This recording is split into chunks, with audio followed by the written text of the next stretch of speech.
Halo Malas People, balik lagi bareng gua di channel Malas Movie, tempat dimana kita bakal bahas film-film seru dan beradrenalin tinggi.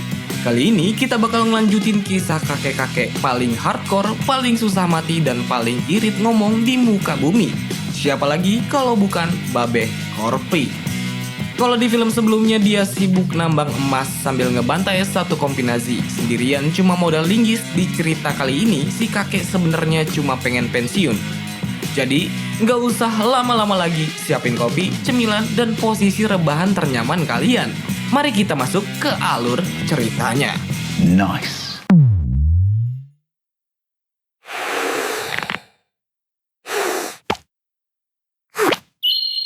Cerita kita mulai 2 tahun setelah kejadian gila di film pertama. Latar belakangnya masih sama di wilayah Karelia, daerah yang dulunya punya Finlandia tapi dicaplok sama pasukan Nazi. Di sini kita ketemu lagi sama jagoan kita, si kakek legendaris bernama Atami Korpri yang kita panggil aja si Babeh.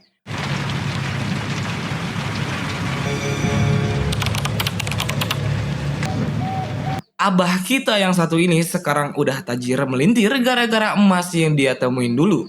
Tapi ya, namanya juga jiwa-jiwa pengen pulang kampung, Babeh balik lagi ke Karelia.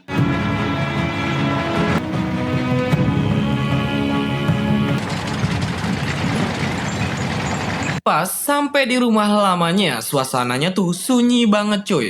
Rumah itu masih berdiri tapi kayak membeku ditelan waktu.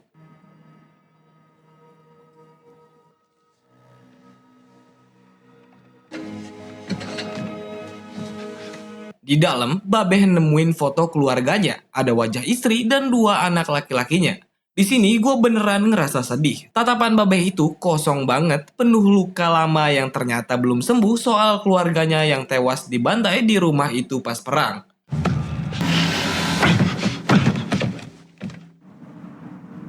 Nah, sekarang kita pindah ke penjara kumuh di Siberia. Ada napi namanya Igor. Tampilannya lusuh banget, kayak orang nggak mandi 3 tahun. Dia dipanggil sama Jenderal Rick. Kita sebut aja si Jenderal, biar gampang. Si Jenderal ini punya misi khusus buat Igor. Ternyata dulu Igor ini pernah masuk ke Finlandia bareng pasukan Nazi. Nah, ada satu fakta yang bikin gue emosi. Pas perjalanan dulu, Igor ini pernah ngebantai satu keluarga. Dia nyincang ibu dan 2 anaknya jadi 310 bagian. Terus dagingnya dikasih makan ke anjing penjaga. Gila, sakit banget nih orang. Si Jenderal ini dapat info kalau Babeh sekarang balik lagi ke wilayah itu. Karena takut Babeh bakal ngamuk dan bikin banjir darah lagi, si Jenderal merintahin Igor buat ngehabisin si Babeh. Igor dijanjin bakal bebas dan jadi orang kaya kalau berhasil ngebunuh legenda yang menolak mati itu. Sementara itu, Babeh kita lagi asik menata kayu gelondongan. Dia nggak mikir mau balas dendam. Dia cuma pengen hidup tenang alias slow living cuy. Dia angkut kayu-kayu itu pakai truk. Sisa kayu yang rusak dia bakar. Pokoknya dia pengen bangun rumah baru sambil jalan sejauh 120 km.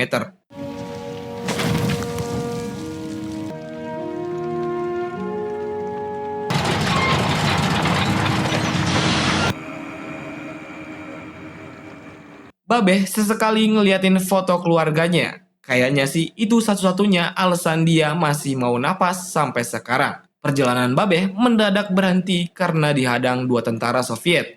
Di belakangnya muncul mobil tentara yang isinya si Igor. Igor nyuruh anak buahnya buat ngecek identitas si Babeh dan mastiin kalau itu beneran targetnya. Melihat tumpukan kayu di bak truk, Igor ngerasa ini waktu yang tepat buat ngirim Babeh ke akhirat bareng sisa-sisa rumahnya. Babeh yang insting perangnya udah level dewa langsung waspada. Begitu mereka mau gerak, Babeh dengan gokilnya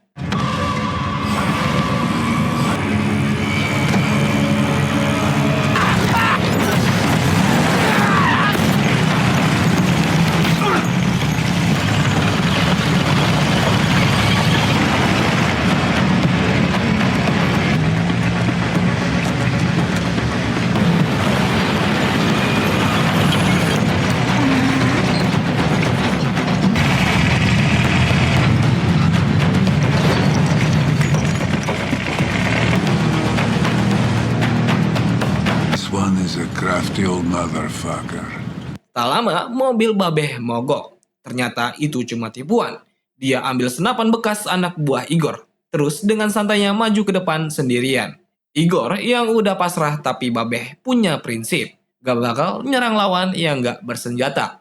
Babeh cuma ngerusak mobil Igor biar gak bisa ngejar lagi. Igor memperingatkan anak buahnya untuk tidak bergerak. Tapi Keep very still.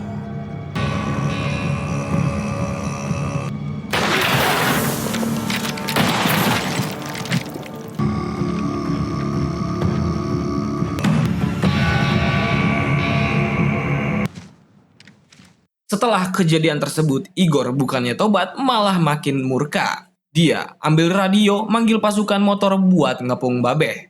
Kejar-kejaran seru pun terjadi.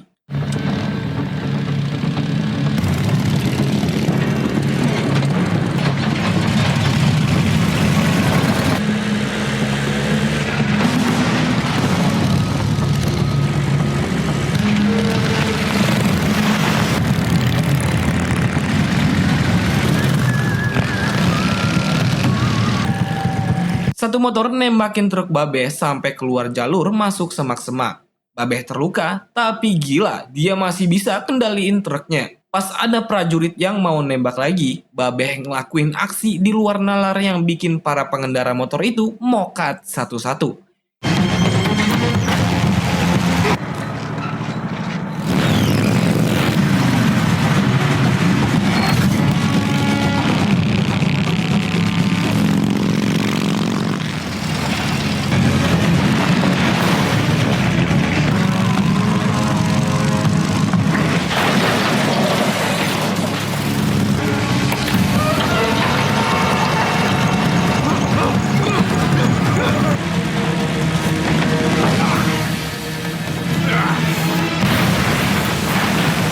Igor yang makin kesal akhirnya merintahin serangan ledakan. Akibatnya, tumpukan kayu milik Babeh yang di bawah susah payah itu terbakar coy. Si Babeh langsung ngebanting setir dan masuk ke hutan. Dia gesekin badan truk ke dedaunan pohon buat madamin api di kayunya. Babeh berhenti sebentar buat ngecek kayunya. Ternyata dia juga kena tembak di badan dan di pipinya. Tapi yang namanya Babeh, luka peluru doang dianggap kayak digigit semut merah.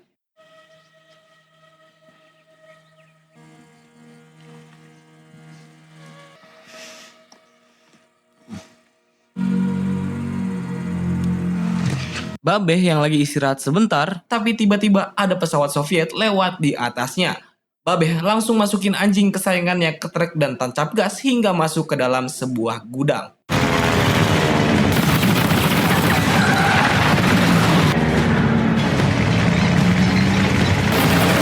Di dalam gudang, Babeh ditembaki, namun dia melihat sebuah papan kayu. Kayu itu nanti akan dipasangkan di atas truknya untuk melindungi kayu kesayangannya. Kini, pesawat sudah bermanuver kembali ke arah Babeh. Babeh yang tahu langsung buru-buru tancap gas dan pergi ke dalam hutan. Nah, di dalam pepohonan rimbun itu, pilot-pilot Soviet ini jelas kebingungan nyari posisi truk Babeh. Ini kesempatan emas buat jagoan kita untuk sembunyi. Pas Babeh udah mau keluar dari hutan, dia berhenti bentar buat mastiin keadaan. Lu kira aman? Ternyata kagak coy. Tiba-tiba pesawat muncul dari tengah jalur hutan dan langsung nembakin dia bertubi-tubi. Hingga dengan kerennya Babeh melewati kobaran api dengan truknya.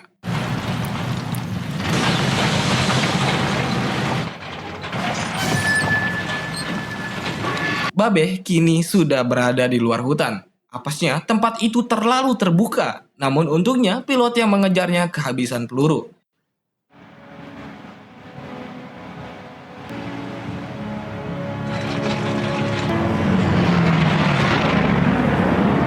Gila banget karena kehabisan peluru dia sengaja nabrakin pesawatnya tepat di depan truk Babeh. Terus lompat keluar gitu aja. Dan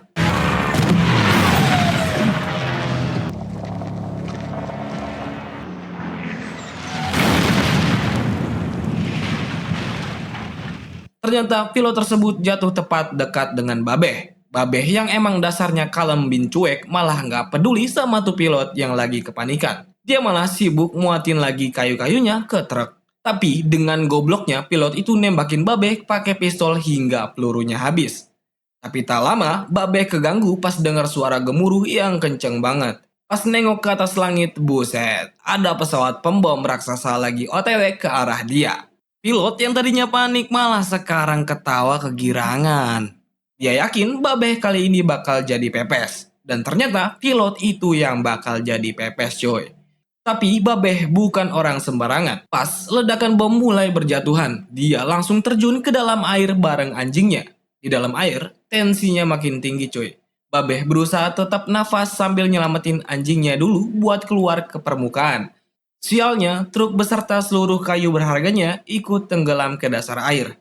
Babeh nekat nyelam lagi ke dasar. Dia lepasin tali pengikat kayu satu-satu biar kayu-kayunya bisa naik ke atas coy.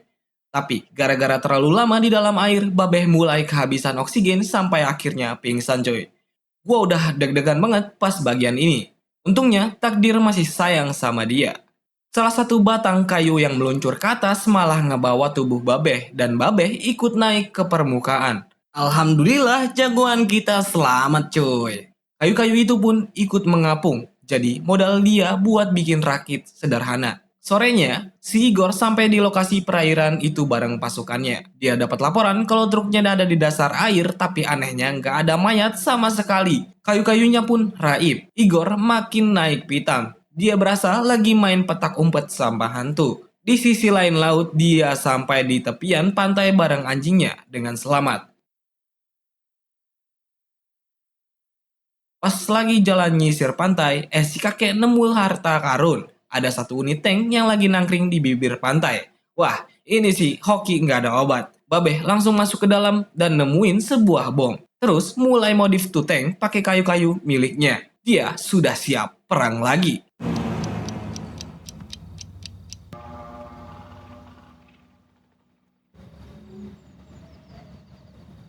Gak jauh dari situ, ternyata Igor udah nunggu di perbatasan antara Soviet dan Finlandia. Dia udah tahu, cuma ada satu jalur yang bakal dilewatin Babeh. Begitu dengar suara mesin berat mendekat, Igor langsung siap siaga. Babeh muncul pakai tank dengan kayu-kayu yang diikat di atasnya. Igor nyuruh pasukannya buat tahan posisi. Tapi siapa sangka, Babeh langsung ngelakuin manuver gila buat nerobos barikade menggunakan bom rakitan.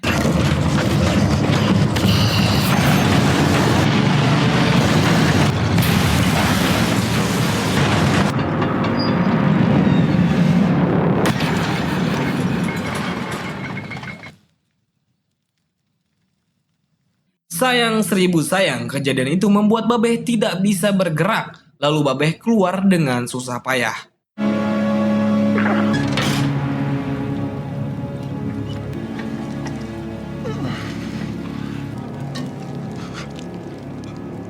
Babeh yang udah luka parah dan capek banget cuma bisa pasrah pas keluar dari tank. Igor udah mau narik pelatuk buat ngebunuh Babeh, tapi tiba-tiba si Jenderal datang bareng pasukannya. Jenderal bilang mereka butuh Babeh dalam keadaan hidup. Igor yang udah dendam kesuma terpaksa nurut dan nyeret Babeh ke tangan Jenderal. Pas malam tiba, Babeh dibawa pakai kereta api yang menuju ke arah Rusia. Di dalam gerbong, jagoan kita ini bener-bener disiksa habis-habisan menggunakan pecut listrik.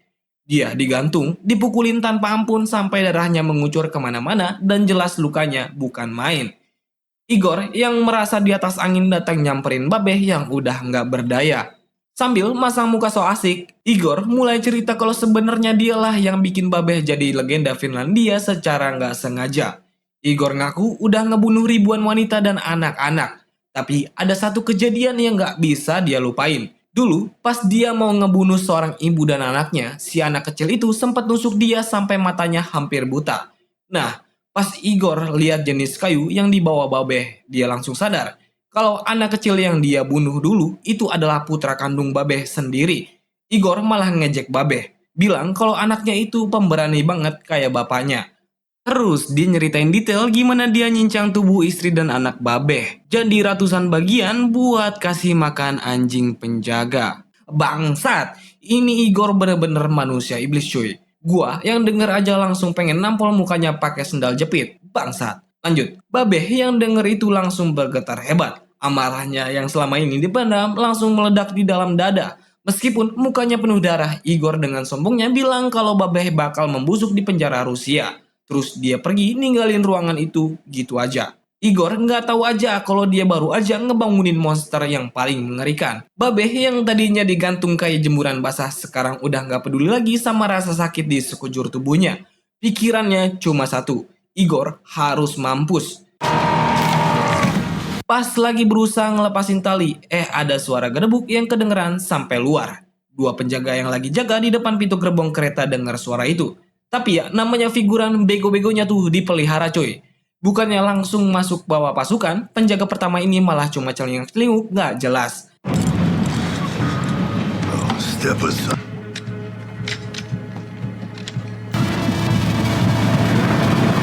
Pas penjaga kedua yang gak kalah blown ini buka pintu, ternyata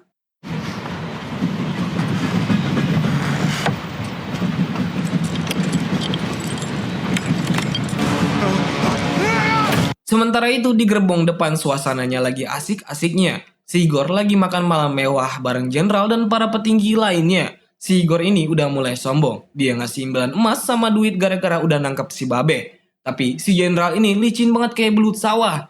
Dia malah ngulur-ngulur waktu dan nyuruh Igor minum amer dulu bareng buat mereka. Igor yang aslinya udah pengen pergi, jadi makin jengkel dan frustasi. Dia nggak sadar kalau di belakangnya kiamat kecil lagi OTW nyamperin dia. Babeh sekarang udah lepas dan mulai nyusup ke gerbong lain. Dia bawa senjata favoritnya bergerak pelan banget kayak bayangan. Di situ dia lihat para tentara Soviet lagi pada asik di dalam mimpi. Ada yang ngoroknya kenceng banget kayak knalpot brong.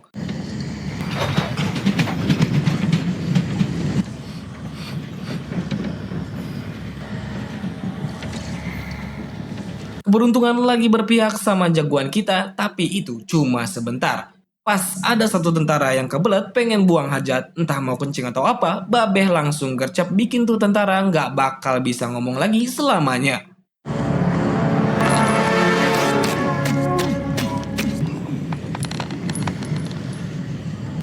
Tapi ya namanya juga sial. Tiba-tiba ada botol minuman jatuh, namun Babeh tetap tenang dan menahan semua rasa sakit ketusuk beling sekaligus apes kena jepitan jebakan tikus. Dan ada tentara lain yang tiba-tiba bangun gara-gara ngerasa ada tetesan air di atasnya. Pas dicek, anjir, ternyata itu bukan air, tapi tetesan merah alias darah dari temennya yang udah tewas di atas kasur tingkat gerbong kereta. Sontak aja tuh tentara teriak dan bikin yang lain bangun.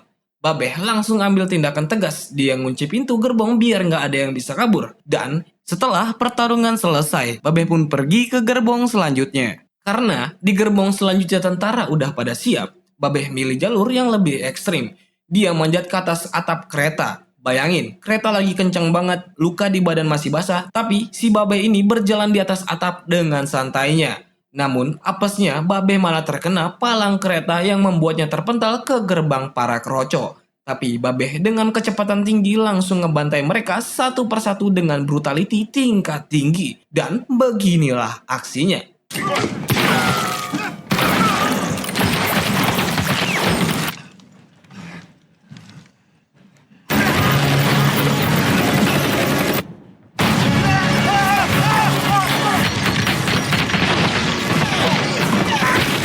Igor yang lagi asik minum amer langsung kaget dengar suara ribut-ribut di belakang. Dia langsung sadar perasaannya udah nggak enak. Dan bener aja ternyata si Babeh terlepas dan membuat keributan di belakang gerbong. Tanpa pikir panjang, Igor yang licik ini langsung mutusin sambungan gerbong utama sama gerbong belakang. Pas gerbong terpisah, dia cuma bisa ngelihat gerbong Igor makin menjauh. Terlihat jelas Igor sudah merasa di atas angin. Tapi Igor lupa satu hal. Babeh itu punya sejuta cara buat ngejar musuhnya. Babeh nengok ke samping dan lihat ada sesuatu yang tersimpan di situ. Ternyata ada sebuah rudal alias roket raksasa yang lagi nyangkut di atas gerbong itu. Dia nggak butuh kereta buat ngejar Igor. Dia punya cara yang lebih meledak buat nyusul si pembunuh keluarganya itu. Nah, ini dia puncaknya coy. Kalau lu pikir si kakek cuma bakal pasrah ditinggal kereta, lu salah besar. Babeh ngeliat rudal raksasa itu dan langsung punya ide gila yang bikin ilmu fisika nangis di pojokan. Dia menggunakan rudal itu untuk melesat, terus dia nyalain mesinnya. Buset, Babeh naik rudal kayak lagi naik motor drag super buat nyusul Igor. Bener-bener di luar nurul cuy. Beralih lagi ke si Igor yang merasa senang, ia balik lagi ke meja para jenderal, hingga akhirnya membunuh mereka satu persatu. Si jenderal malah nunjukin tumpukan uang yang banyak banget sebagai imbalan. Namun tanpa banyak bacot, Igor mengeksekusi sang jenderal. Entah apa motif Igor membunuh para jenderal, dugaan gua sih karena gaji yang belum dibayar-bayar. Igor yang merasa puas melihat uang sekoper itu pun merasa dirinya telah berjaya. Namun kesenangannya cuma sebentar, karena tiba-tiba dia nyium bau-bau ajal yang makin dekat. Ternyata Babe datang sambil membawa rudal yang meluncur kencang ke arah gerbong Igor, hingga pertarungan pun terjadi.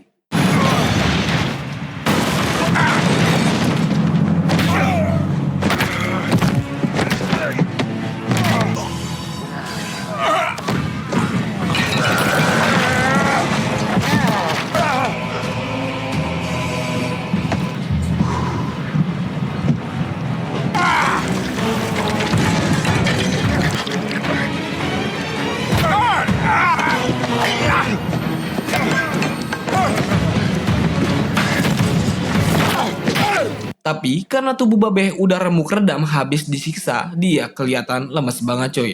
Babeh hampir aja kalah.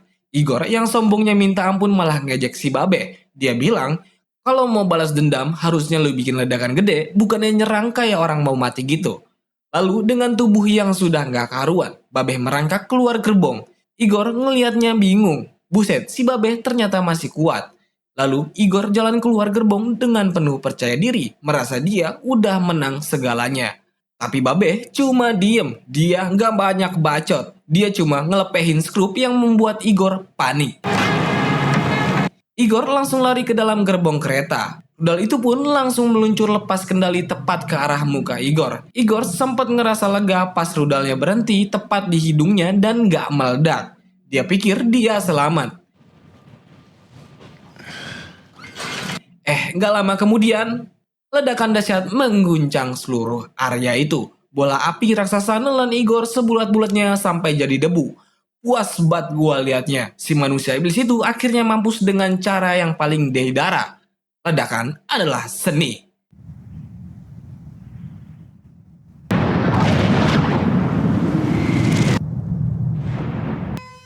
Beberapa waktu berlalu, di sebuah stasiun kereta dekat perbatasan Finlandia, para penjaga lagi asyik nyantai. Tiba-tiba mereka dengar suara lonceng kereta angkut manual menggunakan tenaga si Babeh yang pastinya berat banget. Apalagi ditambah kondisi tubuh Babeh yang sudah parah banget. Penjaga itu gemetar plus bingung melihat Babeh. Babeh langsung memberikan identitasnya.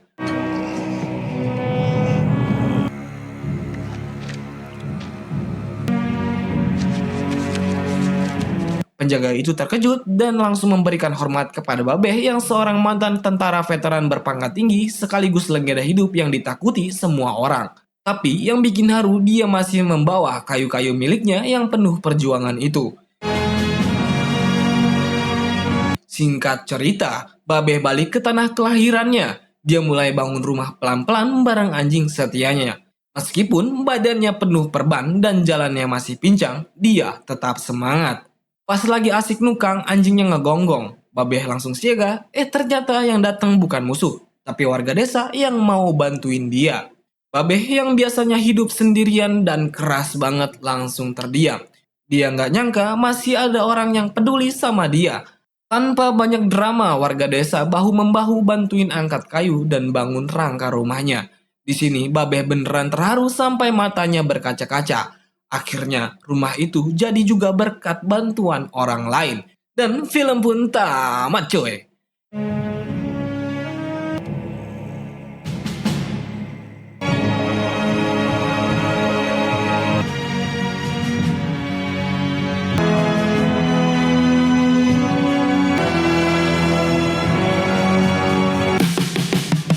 Ya, begitulah akhir kisah si kakek legendaris Atami Korpri. Dari yang awalnya cuma pengen hidup tenang, malah disuruh cosplay jadi malaikat pencabut nyawa lagi. Tapi jujur aja, ini film bener-bener definisi diam itu emas. Tapi kalau diganggu, emasnya berubah jadi timah panas. Si Babeh ini ngasih paham ke kita kalau healing terbaik itu bukan jalan-jalan ke Bali, tapi ngeliat musuh meledak berkeping-keping. Puas banget sih ngeliat si Igor, manusia paling dajal ini akhirnya mokat karena karma instan via rudal. Oke, pesan moral dari film ini simple aja coy. Yang pertama, jangan pernah melihat buku dari sampulnya, dan jangan pernah melihat kakek-kakek dari keriputnya. Siapa tahu itu kakek-kakek mantan top global server perang dunia. Yang kedua, kalau lu jadi penjahat, please lah riset dulu. Kalau target lu punya anjing kesayangan, mending balik kanan, bubar jalan. Karena John Wick pun punya anjing, daripada lu berakhir jadi kembang api kayak si Igor. Dan yang terakhir, setangguh-tangguhnya lu berjuang sendirian, tetap aja gotong royong warga desa itu solusinya. Jadi berbuat baiklah sama tetangga, siapa tahu nanti mereka bantuin ngangkat jemuran lu pas lagi hujan. Oke, segitu dulu reka movie film kali ini. Buat lu yang suka sama ledakan ala Deidara dan aksi brutal tanpa banyak bacot, film ini wajib masuk whitelist dulu. Jangan lupa like kalau lu suka video ini, share ke teman-teman lu yang kelakuannya kayak si Igor biar tobat. Dan subscribe tentunya buat asupan film-film malasin lainnya. Gua pamit dan sampai jumpa di video selanjutnya. Malas people, bye-bye. Assalamualaikum.